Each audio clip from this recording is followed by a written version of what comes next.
রাসূলুল্লাহ সাল্লাল্লাহু আলাইহি ওয়াসাল্লাম সম্পর্কে যারা কথা বলো, কটূক্তি হয়, তাদেরকে বলে যে সাবধান হয়ে যাও, সাবধান হয়ে যাও তোমরা। তুমি যদি বাতিলের পক্ষে চলতে পারো তাহলে আমি ইসলামের পক্ষে শহীদ হয়ে যাব। তুমি যদি বাতিলের পক্ষে ময়দানে নামতে পারো, প্রয়োজনে ময়দানে নামবো, প্রয়োজনে আমি শহীদের কাফন হয়ে যাব, শহীদ হয়ে যাব, কাফনের কাপড় মাটি নিয়ে নামবো।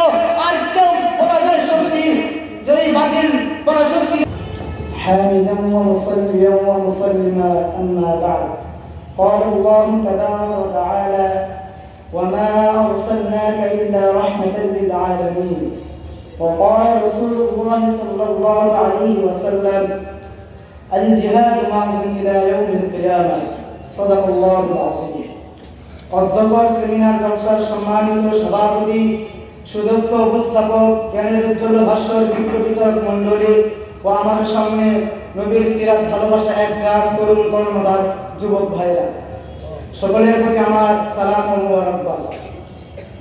রাসূল সাল্লাল্লাহু আলাইহি ওয়াসাল্লাম যখন তাওহীদের দাওয়াত নিয়ে মক্কায় আবির্ভূত হলেন, তখন মক্কার কাফেররা ছিল শিরকের মধ্যে নিমজ্জিত। রাসূল সাল্লাল্লাহু আলাইহি ওয়াসাল্লাম আল্লাহর একত্ববাদের দাওয়াত, মিল্লাত ইব্রাহিম অনুসরণ এবং তিনি চেয়েছিলেন সকলের মাঝে একত্ববোধ। তিনি কোনো জাতপাত দেখেননি, তিনি চামড়া দেখেননি, তিনি কারো মুখের ভাষা দেখেননি, যেমনটি করেছিলেন রাসূলুল্লাহ সাল্লাল্লাহু আলাইহি ওয়াসাল্লাম মদিনায় গিয়েও। আউস এবং খাজরাজ গোত্রের বিভেদ দূর করে দিয়েছেন, মুহাজির এবং আনসারদের মধ্যে গভীর নিবন্ধন সৃষ্টি করেছেন। পারস্যের সালমান অথবা হাবশার বেলালদেরকেও তিনি আরবের মানুষদের সাথে গভীর ভালোবাসা আবদ্ধ করেছেন। রাসূলুল্লাহ সাল্লাল্লাহু আলাইহি ওয়াসাল্লাম যখন আল্লাহর তাওহীদের দাওয়াত দিতেন কাফেরদের কাছে, তখন তারা বলতো তুমি তো পাগল, এই দেখি নতুন পাগলের আমদানি হয়েছে। তখন আল্লাহর কসম করে বলি, নুন ওয়াল কলামি ওয়া মা ইয়াসতুরুন মা আনতা বিনিআমাতি রাব্বিকা বিমাজনুন। হে নবী, আপনি আমার পালনকর্তার কাছে পাগল নন।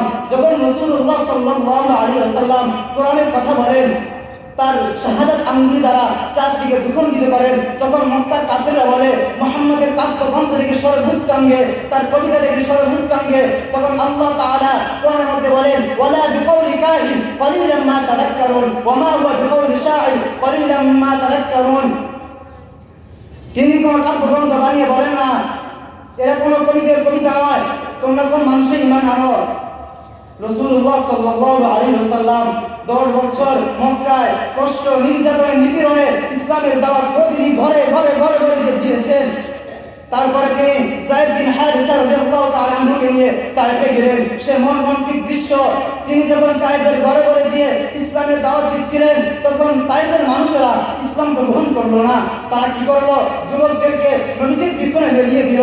তখন আরবের পাথরগুলো তারা হাতে নিয়ে নবীজির গায়ে উড়িয়ে মারলো। পাথর জানে এই নবীকে, এই নবী শেষ নবী, এই নবী শ্রেষ্ঠ মানব, যার কারণে পৃথিবী সৃষ্টি হয়েছে। পাথর থেকে পানি আসে, কান্নার আওয়াজ আসে, কিন্তু সেই তায়েফের মানুষরা বুঝে না।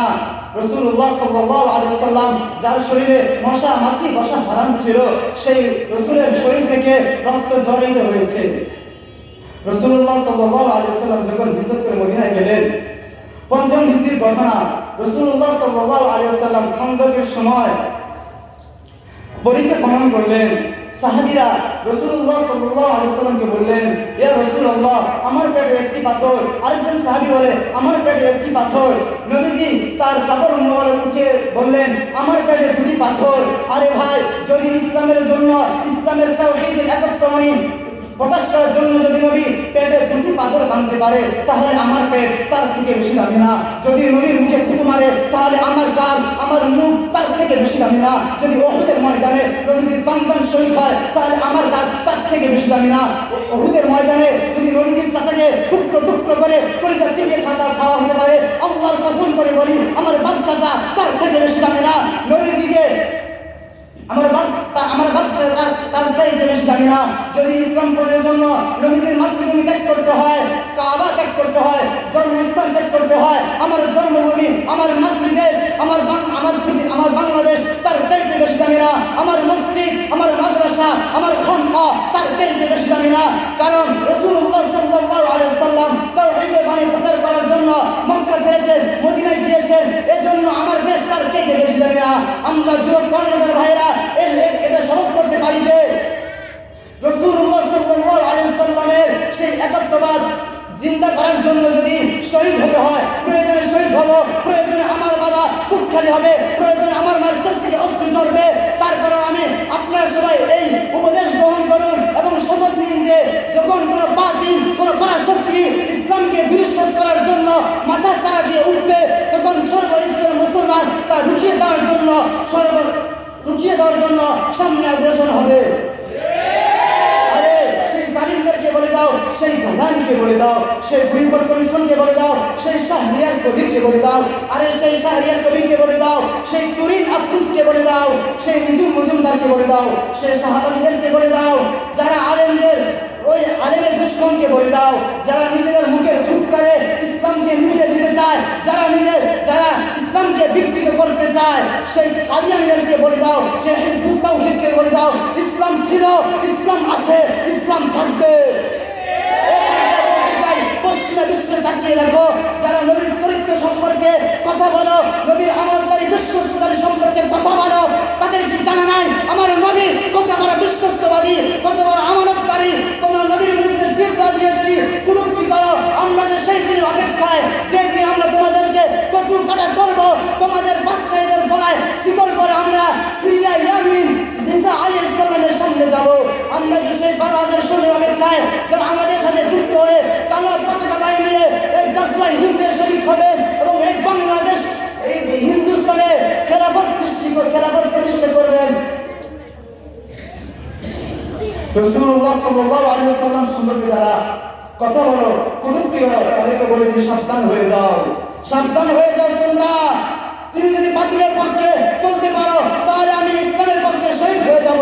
তুমি যদি বাতিলের পক্ষে ময়দানে নামতে পারো, প্রয়োজনে ময়দানে নামবো, প্রয়োজনে আমি শহীদের কাফন হয়ে যাব, শহীদ হয়ে যাব, কাফনের মাটি নিয়ে নামবো।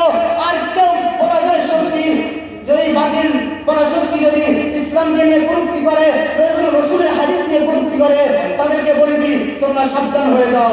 আমরা যুবক ভাইয়েরা, ইসলামী ছাত্র ভাইয়েরা, আমাদের মাদ্রাসার ছাত্রদেরকে যারা জঙ্গি বলে, সাবধান হয়ে যাও। জঙ্গি আমরা না, জঙ্গি তোমরা। তোমরা এই কোটি কোটি বছরে কোটি কোটি মানুষ হত্যা করেছো। আমেরিকা বলি, ইসরায়েল বলি, তারা কিভাবে ফিলিস্তিন ভাইদেরকে মারছে, কাশ্মীর ভাইদেরকে মারছে। আমরা বলি নামাজ ফরজ, হজ ফরজ। আমিও বলি আমাদের উপর জিহাদ করা ফরজ হয়ে গিয়েছে। আমরা মুসলমান 12,000-এর উপরে রয়েছি। 10-4 নম্বর পৃষ্ঠা ঘুরে দেখুন, সেখানে আল্লাহ কি বলেছে, আমাদের সকলের উপরে জিহাদ ফরজ হয়ে গিয়েছে। সুতরাং কখনোই বসে থাকতে চলবে না, সর্ব অবস্থা আমাদেরকে জিহাদি চেতনা মনে রাখতে হবে, মাথায় রাখতে হবে। এবং আমরা শেষ জামানায় রয়েছি, কারণ শেষ জামানা সম্পর্কে রাসূল বলেছেন, যারা গাজওয়ায়ে হিন্দে শহীদ হবেন তারা সর্বশ্রেষ্ঠ শহীদ, আর যারা গাজওয়ায়ে হিন্দে বেঁচে ফিরবেন তারা সর্বশ্রেষ্ঠ গাজী। আমি আমার ছাত্র ভাইদেরকে বলি, এই প্রতিষ্ঠান, এই সাপ্তাহিক প্রতিযোগিতা থেকে আমরা এটা শিখি যে রাসূলের সিরাত করে, রাসূলের জীবনী করে আমরা আমাদের ইমানকে দীপ্ত করব, ইমানকে তাজা করব। এই বলে আমি আমার বক্তব্য এখানে ইতি টানছি। আসসালামু আলাইকুম ওয়া রাহমাতুল্লাহ।